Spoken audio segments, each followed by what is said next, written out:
Ibihe byiza cyane kuri mwese mwakoze subscribe kuri Rio Vibe nk'ibisanzwe. Nge nitwa Eric Wacu. Tudatinze rero ko tudatinda kubagezaho amakuru, tugiye kunyarukira mu karere ka Kirehe.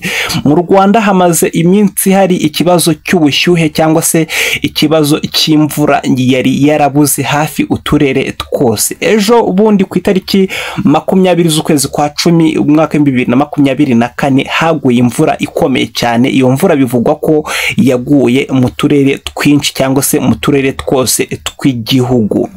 Bikavugwa ko rero iyi mvura yageze mu karere ka Kirehe ibintu ntibyagenda neza, kubera ko iyi mvura yaje kwangiza ibintu byinshi cyane n'umuntu umwe ahaburira ubuzima. Uyu muntu wabuze ubuzima rero ni umudamu w'imyaka 24 wishwe n'inkuba cyangwa se wakubiswe n'inkuba.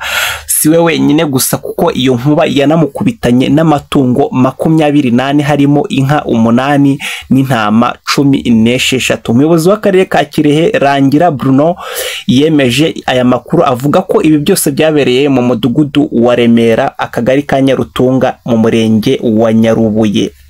Avuga ko ubuyobozi bw'akarere ka Kirehe bwahise butabara bufatanya n'abaturage ndetse bunahumuriza abaturage ku bw'iryo sanganya ryari rimaze kuba. Hano kuri Rio Vibe andi makuru nuko u Rwanda rukomeje guhangana n'indwara cyangwa se na virusi ya Marburg.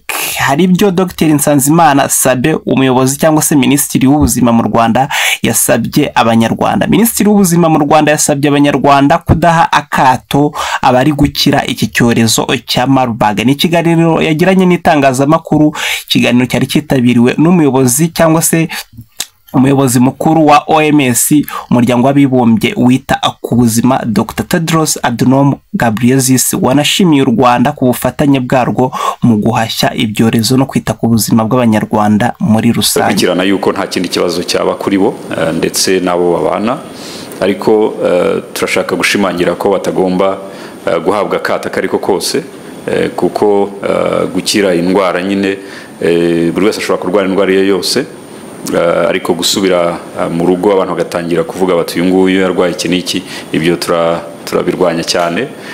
Ahubwo tubafashe, tunabegere mu kazi, ahandi no mu ngo, aho tubana nabo mu miryango, aho tuzi, kugira ngo bumve yuko igihugu twese n'umuryango nyarwanda ndetse n'ababa mu Rwanda twese tubashyigikiye. Hano ni kuri Rio Vibe. Iyo ukoze subscribe, ibiganiro byacu bikugereraho ku gihe. Ibiganiro byacu bikugeraho ku gihe bidasabye ngo ujye muri search, cyangwa se amakuru akugereraho ku gihe bitabasabye ngo ujye muri search ngo urebe ngo inkuru zigezweho, ahubwo uko twaprodinze cyangwa se uko dushyizeho amakuru ahita kugeraho mu bambere. Kora comments utubwire ibyo tugomba guhindura muri ibi biganiro byacu cyangwa se ibyo twakongeramo kugira ngo ibintu bijye bikomeza kugenda neza hano kuri Rio Vibe. Nge nitwa Eric Wacu. Imana ikomeze ibarindane n'imiryango yanyu mwese.